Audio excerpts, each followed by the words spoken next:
O medo que nasce depois da quebra. Se você já quebrou por dentro e depois disso ficou com medo de recomeçar, este vídeo é para você, porque ninguém te ensinou o que fazer quando a vida parte a gente. E a gente precisa seguir mesmo assim. Então, fica comigo até o final, porque eu hoje vou te mostrar uma filosofia japonesa que não esconde marcas e transforma a quebra em beleza. Alma bonita, seja bem-vinda ao canal A Viagem Dentro de Ti. Aqui a gente não conversa só sobre vencer, a gente conversa sobre permanecer, sobre atravessar, sobre continuar, mesmo com as marcas. Respira fundo e vem comigo. E agora vamos dar continuidade à nossa série 7 princípios japoneses para atravessar o medo. E cada episódio é um passo nessa travessia. Quando falamos do Ikigai, falamos da falta de sentido. Quando falamos do Hara Hashibu, falamos da falta de energia. Quando falamos do foco ancorado, falamos da mente que se espalha. Quando falamos do Seiri Seiton, é quando o ambiente nos sufoca. Mas o medo de hoje é diferente. Hoje nós vamos falar do medo que aparece depois da dor, depois da queda, depois da quebra. O medo que não vem do futuro. Ele vem de memórias. Tem um medo que nasce da imaginação e tem um medo que nasce da experiência. Quando você passa por algo que te quebra, o medo não precisa inventar nada. Ele só precisa lembrar. Por isso, esse medo é tão silencioso. Ele não grita, ele te convence. Você não tem medo de tentar, você tem medo de reviver. Me diz, você já sentiu isso? Você já viveu essa experiência que te deixou com medo de recomeçar? Se você sentir vontade, escreve aqui nos comentários. Eu quero te ouvir. Quando o trauma vira um estilo de vida.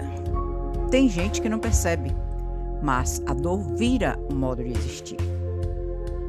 A pessoa começa a viver em modo de defesa. Não se envolver demais, não se entregar demais, não confiar demais. Vejamos uma história emocional. Você ama alguém, você confia, você se abre e um dia aquilo termina ou te machuca e você tenta seguir.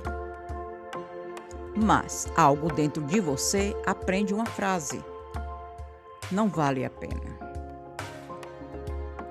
O medo não destrói só o que você sente. Ele destrói o que você acredita. Outra história emocional. Tem gente que tentou empreender, começar um projeto, expor sua arte.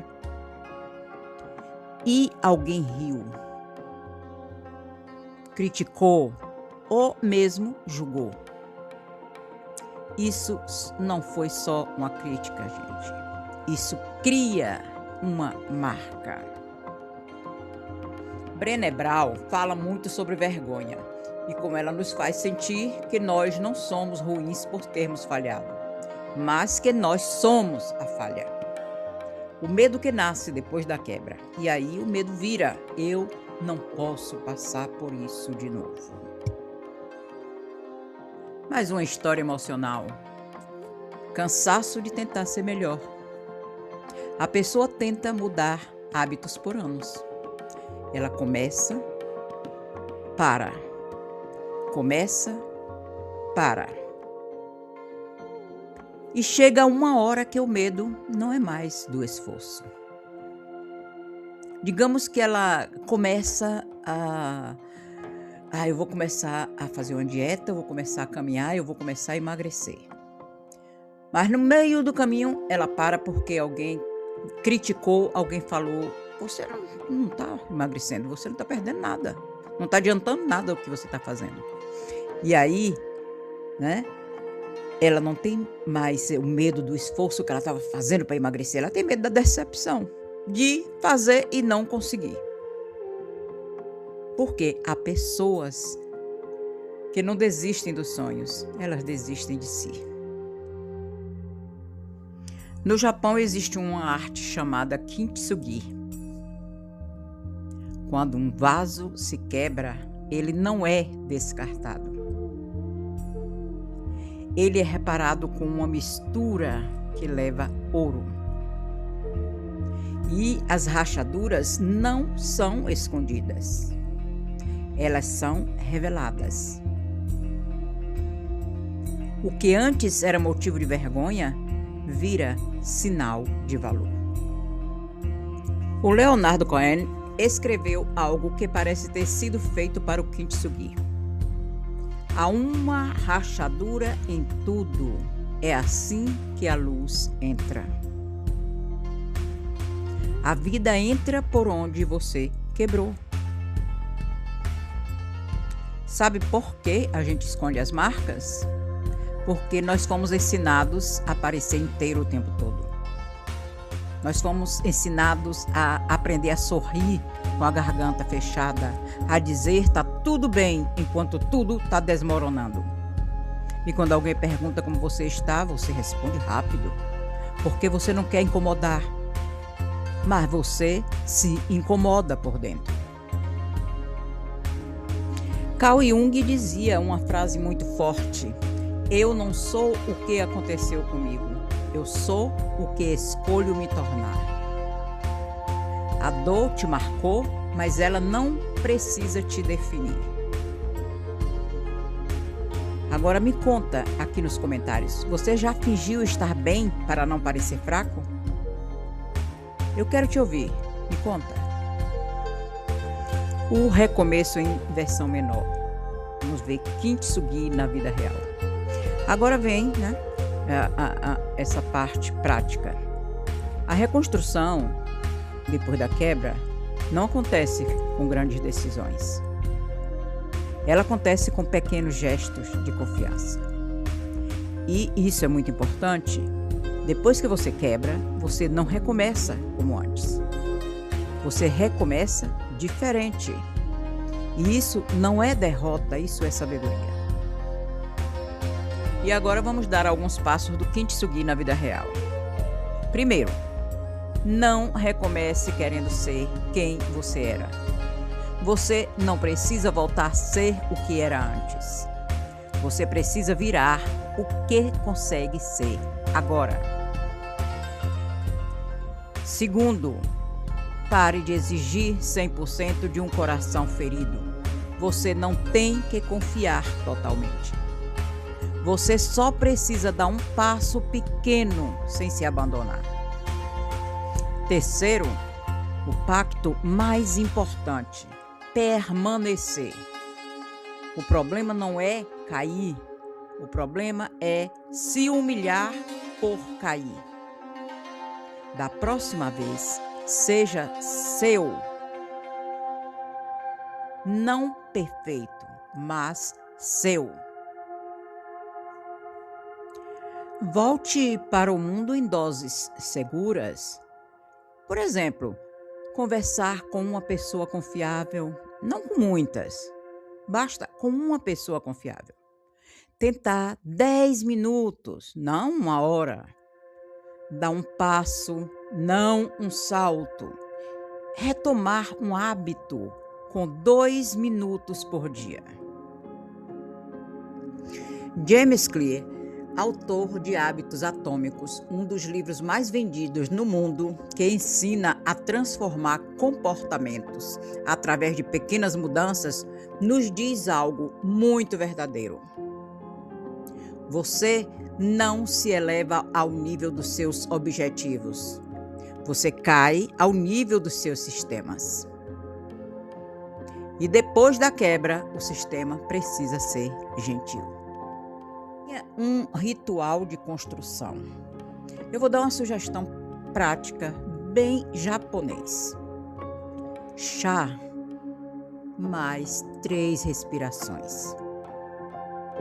Arrumar um canto pequeno, escolhe um cantinho da sua casa pequenininho, arruma. Anotar uma frase no fim do dia.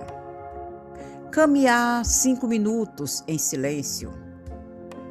Porque o corpo precisa entender, eu estou seguro agora. Vamos fazer agora um pequeno exercício. Feche os olhos por alguns segundos. Pense em uma parte sua que você tenta esconder. Agora imagine essa parte sendo reparada.